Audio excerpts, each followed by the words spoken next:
Mark நற்செய்தி 9ஆம் அதிகாரம். மேலும் அவர் அவர்களிடம், இங்கே இருப்பவர்களுள் சிலர் இறையாட்சி வல்லமையோடு வந்துள்ளதைக் காண்பதற்கு முன் சாகமாட்டார்கள் என உறுதியாக உங்களுக்குச் சொல்லுகிறேன் என்றார். இயேசு தோற்றம் மாறுதல். 6 நாட்களுக்குப் பின்பு இயேசு பேதுருவையும் யாக்கோபையும் யோவானையும் அழைத்து ஒரு உயர்ந்த மலைக்கு அவர்களை மட்டும் தனிமையாகக் கூட்டிக் கொண்டு போனார்.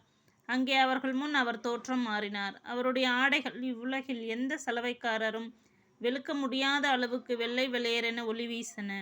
அப்போது எலியாவும் மோசேயும் அவர்களுக்குத் தோன்றினர்.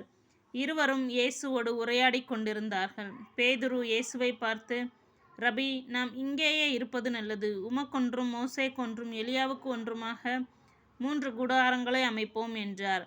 தாம் சொல்வது என்னவென்று அவருக்குத் தெரியவில்லை. ஏனெனில் அவர்கள் மிகுந்த அச்சம் கொண்டிருந்தார்கள்.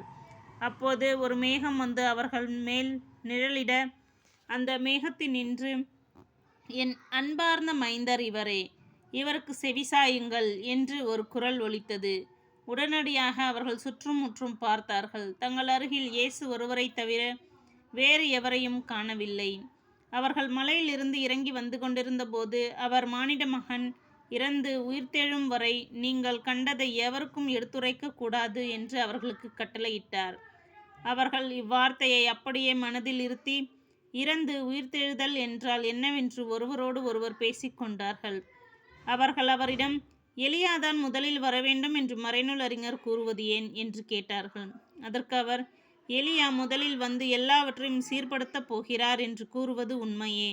ஆனால் மானிட மகன் பல துன்பங்கள் படவும் இகழ்ந்து தள்ளப்படவும் வேண்டுமென்று அவரை குறித்து எழுதப்பட்டுள்ளதே, அது எப்படி?